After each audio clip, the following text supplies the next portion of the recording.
দর্শক স্বাগত একাত্তর মঞ্চে, আমি সামিয়া রহমান। একদিকে হেফাজতের লং মার্চ নিয়ে পর্যবেক্ষকদের মতে রাজনীতিতে নানামুখী আশঙ্কা। তখন আজকে মির্জা ফখরুল, মওদুদ আহমেদ সহ বিরোধী দলের ৮ নেতাকে গ্রেফতার করা হয়েছে। এর প্রতিবাদে আগামী মঙ্গল এবং বুধবার হরতালও দিয়েছে বিএনপি। আর হেফাজতে ইসলামের আগামীকালের হরতাল তো আছেই। একদিকে হেফাজতের ১৩ দফা দাবি নিয়ে ঢাকা অবরোধ সহ মাসব্যাপী কর্মসূচি, অন্যদিকে বিএনপি নেতাদের গ্রেফতার, হরতাল ঘোষণা, আবার যুদ্ধাপরাধের চলমান বিচার এবং জামাত শিবির নিষিদ্ধের দাবিতে আন্দোলন। এই সব নিয়ে রাজনীতিতে এক ত্রিশঙ্কু অবস্থা। আর সংঘর্ষ, সহিংসতা, সংঘাতের আশঙ্কায় জনগণ। কি করছে সরকার আর দলমত নির্বিশেষে নাগরিক সমাজই বা কি ভাবছে, তা নিয়ে আমরা কথা বলবো আজকে একাত্তর মঞ্চে। আমরা কথা বলার আগে আজকের দিনের প্রধান সংবাদগুলো শুনে আসবো। সেই সংবাদগুলো শুনে আমি অতিথিদের আপনাদের সাথে পরিচয় করিয়ে দেব।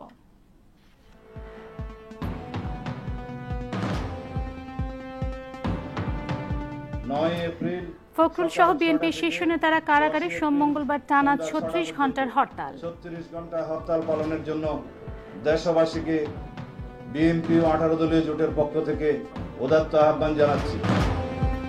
নারী গণমাধ্যম কর্মীকে হামলা করায় হেফাজতের খবর বর্জনের আহ্বান সাংবাদিকদের। মৌলবাদ এবং জঙ্গিবাদকে উস্কিয়ে দেওয়ার চেষ্টা করবে, তাদের বিরুদ্ধে এদেশের সাংবাদিক সমাজ অবশ্যই আমরা রুখে দাঁড়াবো। অবশেষে নিজেদের অর্থায়নে পদ্মা সেতু প্রকল্প বাস্তবায়নের সিদ্ধান্ত নিয়েছে সরকার।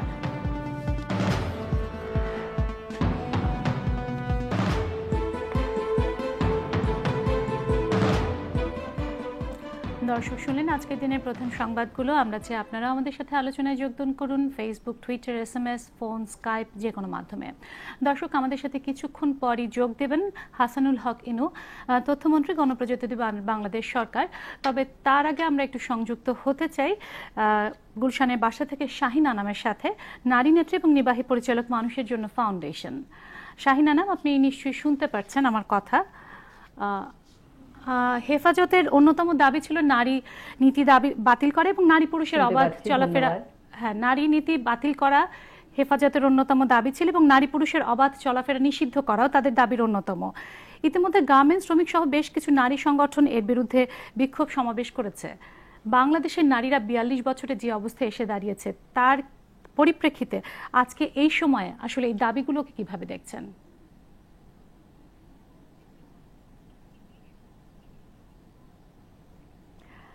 আসলে সত্যি কথা বললে আজকে ৪২ বছরে আমাদের যে অর্জন, এটা অনেকটা কিন্তু নারীর ক্ষমতায়নের কারণে হয়েছে। যে কারণগুলোতে আজকে বাংলাদেশ বিশ্বে প্রশংসিত, যেমন শিক্ষা হার যদি বলেন, স্বাস্থ্যের দিকে, তারপরে জন্ম নিয়ন্ত্রণ, সবগুলো কিন্তু এখানে আমাদের রপ্তানি ক্ষেত্র যদি দেখি, সব এখানে আমাদের রপ্তানি ক্ষেত্র যদি দেখি, সবগুলোও কিন্তু এখানে নারীর বিরাট অবদান রয়েছে। আজকে ৪২ বছর পরে আমরা যদি এই ধরনের কথা বলি যে নারী পুরুষের একসঙ্গে চলা ঠিক না বা নারী নীতি বাদ দিতে হবে, এটা মানে আমরা খুবই বিস্মিত। আমরা একটাও কারণ এমন নাই যে কোনো ধর্মীয় অনুভূতিতে আঘাত আনবে, তাই আমরা খুবই বিস্মিত। এবং আমরা মনে করি যে এই ১৩টা দাবির মধ্যে একটা দাবিও যদি মানা হয় তাহলে বাংলাদেশকে অনেক কিন্তু পিছিয়ে নিয়ে যাবে।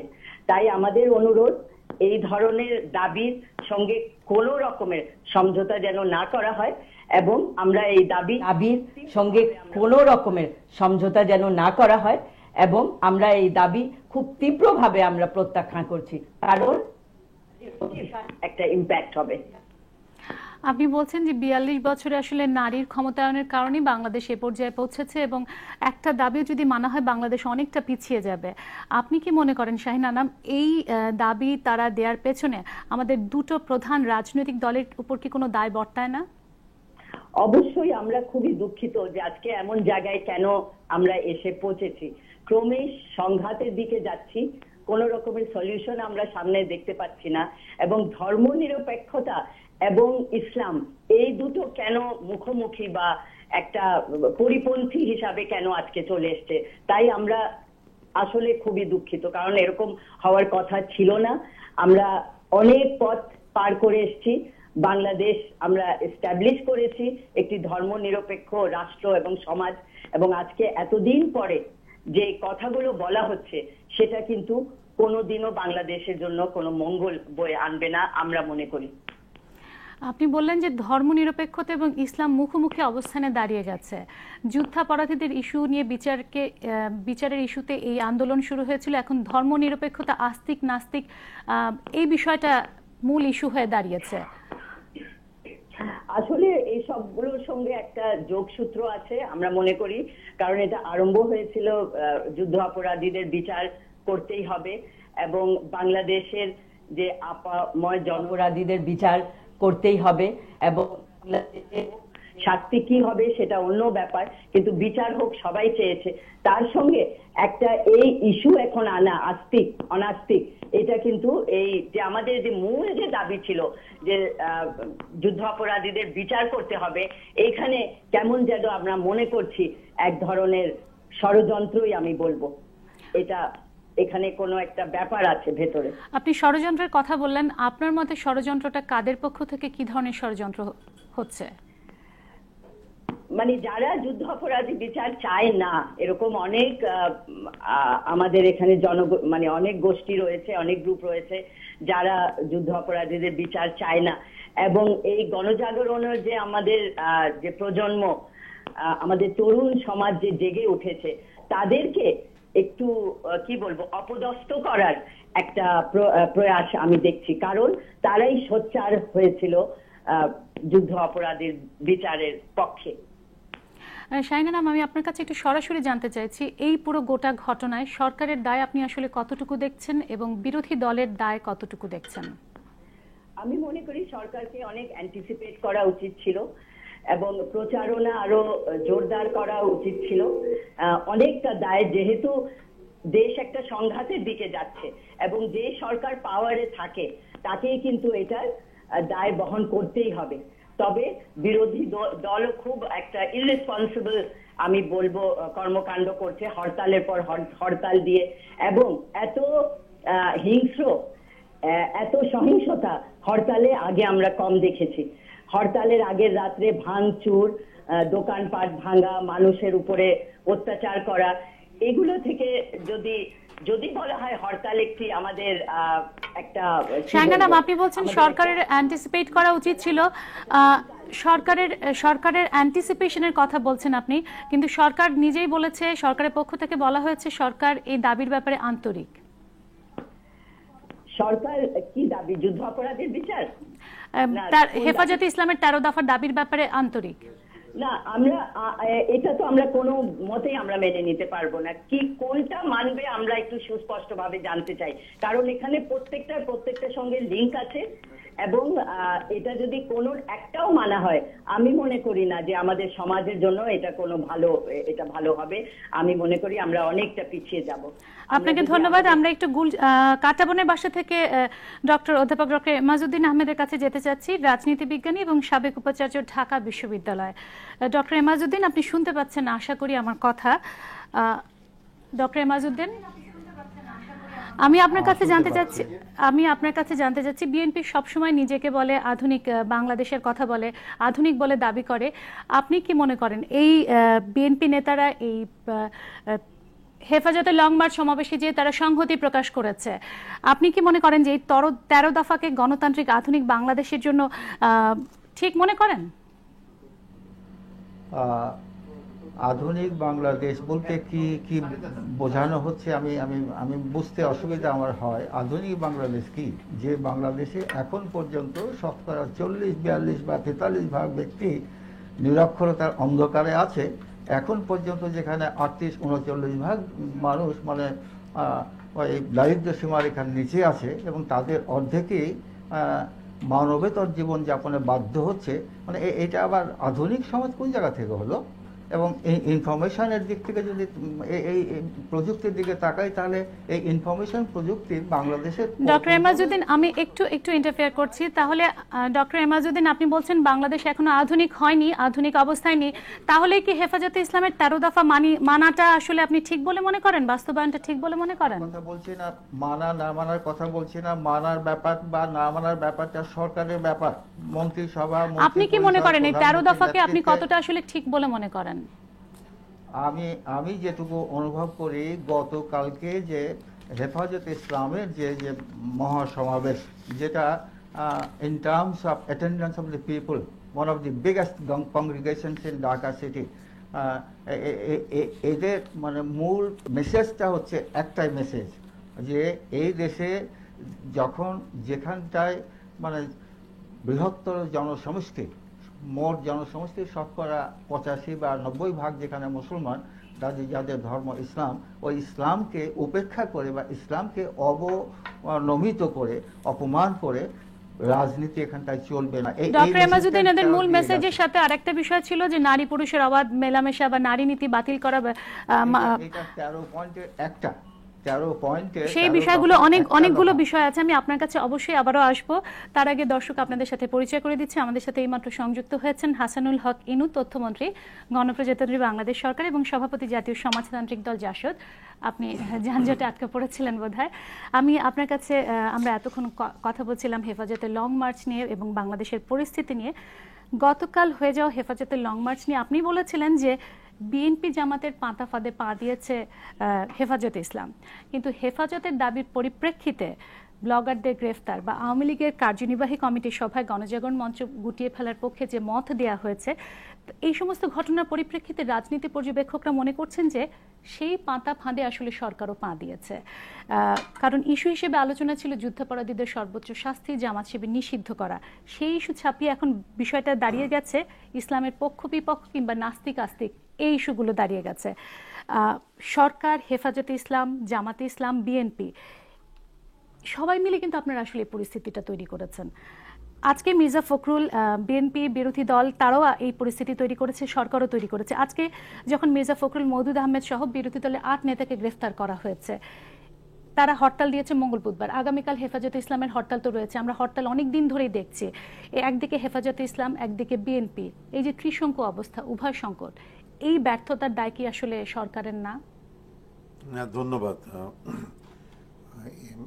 পরিস্থিতি মনে হচ্ছে যে খুব নতুন মোড় নিয়েছে, কিন্তু আসলে এই পরিস্থিতির সৃষ্টি হয়েছে যেদিন মহাজোটের সরকার পরিচালনার দায়িত্ব নেয় এবং দায়িত্ব নিয়ে যখন সংসদের প্রথম অধিবেশনে যুদ্ধ অপরাধীদের বিচারের করার সিদ্ধান্তটা সর্বসম্মতিক্রমে গ্রহণ করে, এবং সেই দিন থেকে কিন্তু সমস্যা আপনি দেখবেন। এবং দেখবেন যে এত বড় একটা নির্বাচনের পরে আপনার প্রধান বিরোধী দল সংসদে হাজির হননি, এবং ট্রাইব্যুনাল গঠন করার পরে তারা অস্বস্তি বোধ করতে থাকে, ট্রাইব্যুনালকে স্বাগত জানায়নি।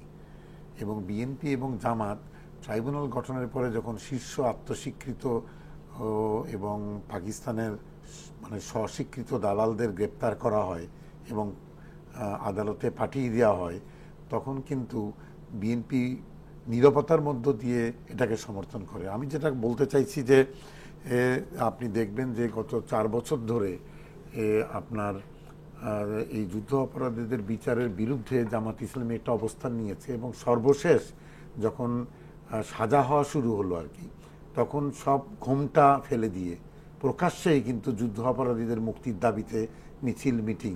তার চাইতে বড় কথা যে মিছিল মিটিং, হরতালটা একটা গণতান্ত্রিক পদ্ধতি, কিন্তু আপনি দেখবেন গত 6 মাস ধরে জামাত ইসলামী এবং তার গুন্ডারা সশস্ত্র আক্রমণ রাষ্ট্রের বিরুদ্ধে পরিচালনা করছে। এটা কিন্তু সরকারের বিরুদ্ধে কোনো আন্দোলন নয়, এটা বাংলাদেশের রাষ্ট্রের বিরুদ্ধে একটা আন্দোলন শুরু করেছে, এবং সে আন্দোলনটা সশস্ত্র আন্দোলন। সুতরাং আজকে জামাত ইসলাম তো যুদ্ধাপরাধীদের বিচার শুরু হওয়ার আগে থেকে বলছিল গৃহযুদ্ধ হবে, তাহলে সরকার সেই প্রস্তুতিটা, ওই শব্দটা বাদ দিলাম, ও কি বলেছে বড় কথা না, আমি তার কাজ দেখছি। কাজটা হচ্ছে যে জামাত ইসলামী কিন্তু সশস্ত্র আক্রমণ করছে ঢাকা শহরে, এখন আপনি গ্রামে গঞ্জে আপনি জামাত ইসলামের, আপনারা বলছেন যে জামাত ইসলাম অনেক আগে থেকে শুরু করেছে এবং জামাত ইসলামের কাজ আপনারা দেখছেন, তাহলে সরকারের প্রস্তুতিটা কোথায় ছিল, সরকারের ব্যর্থতাটা আসলে কোথায়? এই মুহূর্তে মূল বিষয়টা কোন জায়গায়? সরকার যুদ্ধ অপরাধীদের বিচার করছে কি করছে না, সেখানে সরকার অটল হয়ে যুদ্ধ অপরাধীদের বিচারের পক্ষে দাঁড়িয়ে আছে, কিন্তু এক চুল এদিক ওদিক করেনি আমাদের সরকার। প্রশ্নটা হচ্ছে যে একটা নির্বাচিত সরকার যখন সেই দেশের নাশকতা, অন্তর্ঘাত বা রাষ্ট্রের যন্ত্রের উপরে আক্রমণ পরিচালনা হয়, তখন নির্বাচিত সরকার গণতান্ত্রিক পরিধির ভিতরেই সেগুলো মোকাবেলা করার, অন্য দেশে যেভাবে করে সেভাবেই আমরা এগোচ্ছি। তবে যদি প্রয়োজন হয় আমাদের কঠোর ব্যবস্থা নিতে হবে। এর মানে এই নয় যে আমি ব্যর্থতার সম্মুখীন হয়েছি, আমি অস্বস্তিতে ভুগছি, আমি একটু বিপদে পড়েছি, কারণ তারা চোরাগোপ্তা হামলা চালাচ্ছে। এবং আপনি দেখবেন ভারতের মতন বৃহত্তম গণতান্ত্রিক দেশে অথবা ইংল্যান্ডের মতন দেশে যখন চোরাগোপ্তা হামলা হচ্ছে, এটা মোকাবেলা করা কঠিন কাজ। কিন্তু তবে সিদ্ধান্ত দেখতে হবে যে সরকার আপনি হামলাকারীদের গ্রেপ্তার করছে কিনা। এবং পরিস্থিতি জটিল করেছে বিএনপি যখন একটা সরকারি, আপনি বললেন যে সরকার গণতান্ত্রিক পরিধির মধ্য থেকে ব্যবস্থা নিচ্ছে।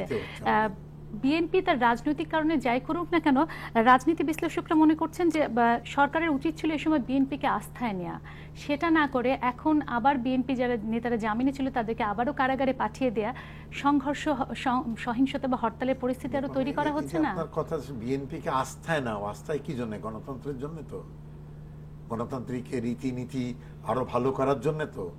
কিন্তু বিএনপির আচরণটা আপনি দেখেন, বিএনপি যেদিন প্রকাশ্যে দেলোয়ার হোসেন সাঈদীর জন্য হরতালকে সমর্থন দিল, সেদিন বিএনপি তার রাজনৈতিক অবস্থান পরিষ্কার করেছে। তার বিএনপির কিন্তু এই মুহূর্তে কোনো নির্বাচনী এজেন্ডা নয়, গণতন্ত্র তাদের এজেন্ডা নয়, বা আপনি নির্বাচন কমিশন শক্তিশালী করে এই ব্যাপারে এজেন্ডা নয়। এটা তো আমরা এই ট্রাইব্যুনাল গঠন করার বহু আগে, প্রায় 2 বছর আগে যখন সংসদ সংশোধনের কমিটি গঠন হলো, আপনি বলছেন তাহলে বিএনপির কোনো নির্বাচনী এজেন্ডা নেই? এই মুহূর্তে আমি নির্বাচনী এজেন্ডা দেখছি না, গত 2 বছরও তার ছিল না। কারণ যখন যুদ্ধ অপরাধীদের বিচার কেবল শুরু হয়েছে, বিএনপিকে তখন আমরা আমন্ত্রণ জানিয়েছি আমার নির্বাচন ব্যবস্থা নিয়ে আলোচনা করার জন্য। আমি সংবিধান সংশোধন কমিটির সদস্য, এবং আমি সেই কমিটির থেকে বাংলাদেশের তাবৎ মানি গুণী, জ্ঞানী গুণী, বিশেষজ্ঞ বিভিন্ন রাজনৈতিক দল যারা সংসদে নাই, তাদেরকে আমরা আমন্ত্রণ জানিয়েছিলাম। আমি যা এখনো মনে আছে, আমার আনুষ্ঠানিক চিঠি প্রধান বিরোধী দলের নেতাকে দেওয়া হয়েছে যে আপনি এই কমিটিতে আপনার প্রতিনিধি পাঠান। বিরোধী দলের নেতা জানেন যে সংবিধান সংশোধন কমিটি শুধু নির্বাচন নিয়ে মাথা ঘামাবে না, এখানে বহু কিছু দীর্ঘদিনের জমে থাকা কিছু সমস্যা নিয়েও মাথা ঘামাবে। তথ্যমন্ত্রী, আমি আপনার কাছে আবার আসবো। আমাদের সাথে ডক্টর এমাজউদ্দিন সংযুক্ত আছেন। ডক্টর এমাজউদ্দিন, তথ্যমন্ত্রী বলছেন যে বিএনপির কোনো নির্বাচনী এজেন্ডা নেই, গত 2 বছরে ছিল না, তাহলে বিএনপিকে কিভাবে আস্থায় নেবে সরকার?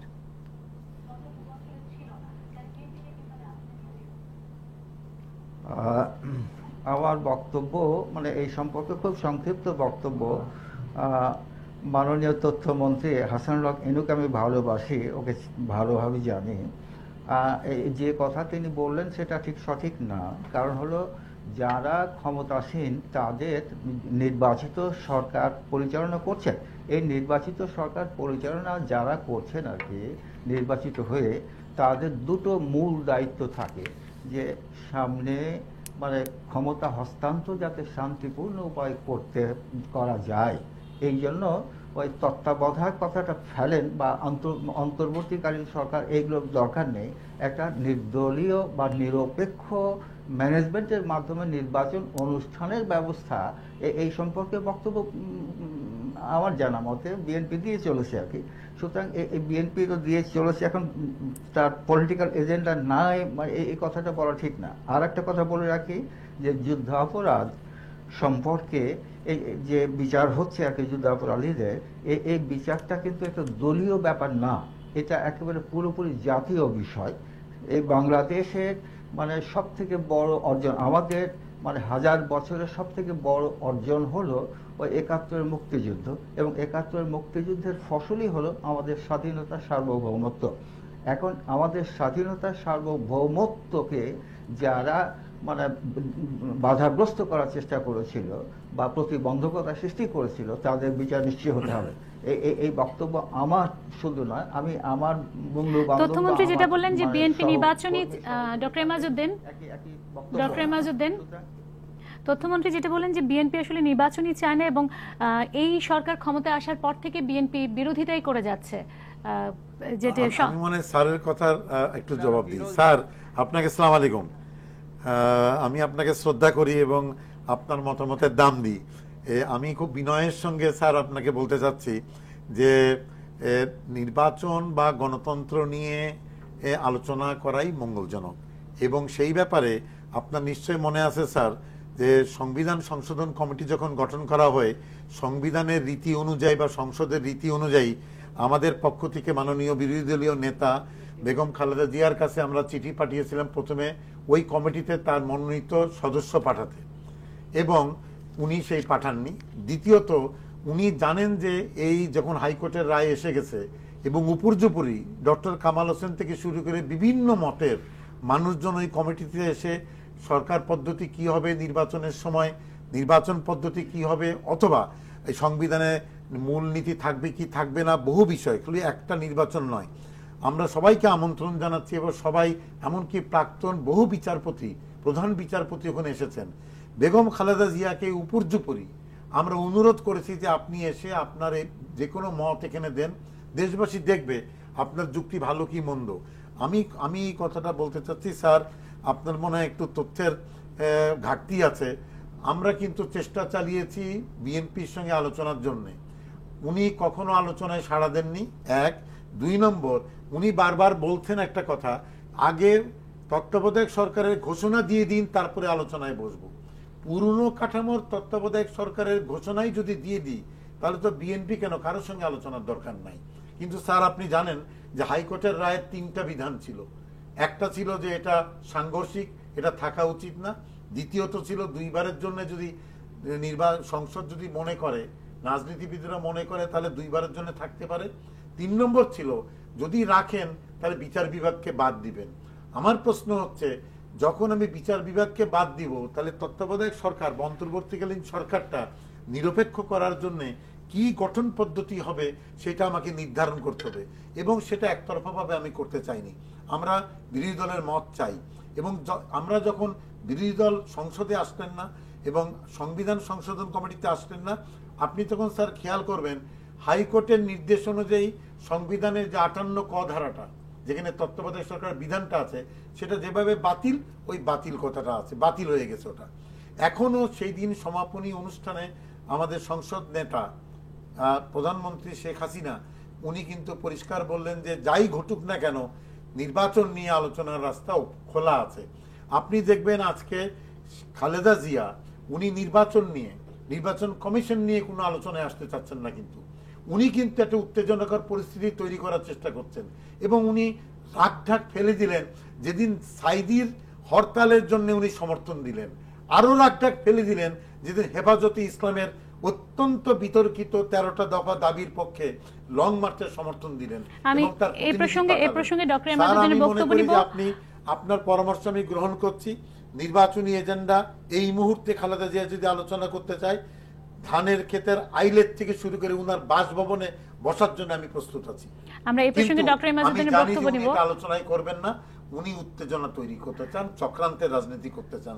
তথ্যমন্ত্রী, আমরা একটা বিরতি নিয়ে আবারও ফিরে আসি। ডক্টর এমাজউদ্দিন, আপনার বক্তব্য আমরা বিরতির পরে নিব। দর্শক, তার আগে একটা, আসলে এই 13 দফাকে আপনি কতটা আসলে যুক্তিযুক্ত মনে করছেন? শেষ মন্তব্য খুব সংক্ষেপে। আমাকে বলছেন?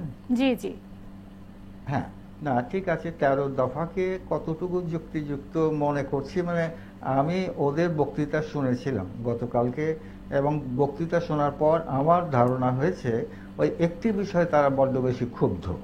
বিষয়টা হলো যে আল্লাহ রসুল আমাদের নবীজি সম্পর্কে যে উক্তিগুলো কটূক্তি করা হয়েছে এই সম্পর্কে মানে তারা ভয়ঙ্কর ভাবে অ্যালার্জিক এবং ক্ষুব্ধ। সুতরাং এই ক্ষেত্রে যদি একটু তাদের সাথে আলোচনা করা যায়, সংলাপ সব ক্ষেত্রেই প্রযোজ্য, রাজনৈতিক ক্ষেত্রে যেমন সংলাপ প্রযোজ্য, এক্ষেত্রেও 13 দফার ক্ষেত্রেও সংলাপ প্রযোজ্য। আমার মনে হয় যেটা হাসানুল হক ইনু বললেন যে তাদেরকে যারা নবীজি সম্পর্কে, রসুল্লাহ সাল্লাল্লাহু আলাইহি ওয়াসাল্লাম সম্পর্কে কটূক্তি করেছে তাদেরকে আমরা একটা আপনাকে ধন্যবাদ। তাহলে তার একটি দফায় দিতে, তাহলে 13 দফা দিতে পারি। ডক্টর এমাজউদ্দিন, আপনাকে ধন্যবাদ আমাদের সাথে সংযুক্ত হওয়ার জন্য। আমি প্রথমত আপনার কাছে একটা বিষয় জানতে চাচ্ছি। গত কয়েকদিন ধরে একটা অভিযোগ উঠছে যে বর্তমানের এই পরিস্থিতির জন্য বামপন্থীদের দায় আছে, এবং গতকাল লং মার্চে হেফাজতে ইসলামের লং মার্চ থেকে স্পষ্টভাবেই বলা হয়েছে প্রধানমন্ত্রী শেখ হাসিনাকে উদ্দেশ্য করে যে নৌকা থেকে হাসানুল হক ইনু, রাশেদ খান মেনন এবং পরিকল্পনা মন্ত্রী একে খন্দকারকে নামান, না হলে নৌকা তলিয়ে যাবে। আপনারা এর দায়টাকে কিভাবে দেখছেন? আপনারা কি মনে করেন এটা মহাজোটের সরকার এবং এখানে বামপন্থী ডানপন্থী এইভাবে বিচার করা ঠিক হবে না? তবে মহাজোটের বিভিন্ন জাতীয় পার্টির থেকে বিভিন্ন দলগুলো আছে এবং আমরা একসঙ্গে হয়েছি বলে বিপুল বিজয় অর্জন করেছি। সুতরাং এই ঐক্য ভেঙে যেতে পারলে সেটা আমরা সবাই বিপর্যস্ত হব। সুতরাং এখানে তাদের এই প্রস্তাবটা নিয়ে আমি মাথা ঘামাচ্ছি না। নৌকা তোলাবে কি ভাসবে সেটা নির্ভর করছে সরকার কতটুকু বুদ্ধিমত্তার সঙ্গে দেশ চালাবে এবং জনগণের দাবি। প্রথমমন্ত্রী, আপনি বলছিলেন হেফাজত ইসলাম নিয়ে আপনি কিছু বলতে চান। হেফাজতে ইসলামের কথা হচ্ছে যে হেফাজতে ইসলাম আপনি খেয়াল উনি করবেন, সংলাপের কথা বলেছেন। হেফাজত ডক্টর এমাজউদ্দিন বলেছেন একটু আগে। সংলাপ তো সবার সঙ্গে আমি করতে পারি, কিন্তু কোন বিষয়ে সংলাপ করব তার আগে আমি বলতে চাচ্ছি হেফাজতে ইসলামের কালকে সমগ্র বক্তৃতা বিবৃতি বিষয় সামনে তৈরি করার চেষ্টা করেছে। বাংলাদেশে আস্তিক নাস্তিকের যুদ্ধ শুরু হয়ে গিয়েছে। আমি খুব বিনয়ের সঙ্গে বলতে চাচ্ছি বাংলাদেশে আস্তিক নাস্তিকের কোনো যুদ্ধ নাই। এবং বাংলাদেশে আপনাকে যদি জিজ্ঞেস করি আপনার পাড়ায় কি কোনো নাস্তিক দেখেছেন? আমি যদি জিজ্ঞেস করি কোনো পাড়া মহল্লায় কোনো মানুষ, জনগণ কোনো মসজিদ ভাঙতে দেখেছেন? কোনোদিন বাংলাদেশে কোনো নামাজ পড়তে বাধা দেওয়ার ঘটনা দেখেছেন গত 40 বছরে? কোনোদিন কোনো নাস্তিককে ইসলামকে অবমাননা করার জন্য এলাকায় যায় মাইক দিয়ে বক্তৃতা দেওয়া? তথ্যমন্ত্রী, আমি খুব সংক্ষেপে একটি বাক্যে জানতে চাচ্ছি, আপনি তথ্যমন্ত্রীর দায়িত্বে আছেন, এই সংবাদ কভার করতে যে নারী সাংবাদিক সহ অনেক সাংবাদিক নির্যাতনের শিকার হচ্ছে, আপনি কি বলবেন? আমি মনে করি যে হেফাজতে ইসলামের যে কর্মীরা নারীদের গায়ে হাত দিয়েছে তারা 71-এর যুদ্ধের সেই নরঘাতকদের মতন। তার মানে তাদের দাবি আসলে শুধুমাত্র একটি দাবি নয়, নারী না, তাদের দাবি নবী বা ধর্ম তাদের দাবি নয়, তাদের দাবি রাজনৈতিক দাবি এবং তারা রাজনীতিতে নেমেছেন। রাজনীতিতে নামলে রাজনৈতিকভাবে মোকাবেলা হবে এবং তাদের যে শিক্ষানীতি বাতিলের কথা বলেছে, নারী নীতি বাতিলের কথা বলেছে, আপনার জানা আছে আমার বিশ্বাস যে নারী নীতি শিক্ষানীতি নিয়ে জামাতুল মুদাররিসিন থেকে শুরু করে সবার সঙ্গে কথা বলেছি আমরা। আপনাকে ধন্যবাদ। এবং তাদের মত এখানে আছে। আমাদের একেবারেই সময় নেই, দর্শক বিদায় নিচ্ছে আজকের মতো 71।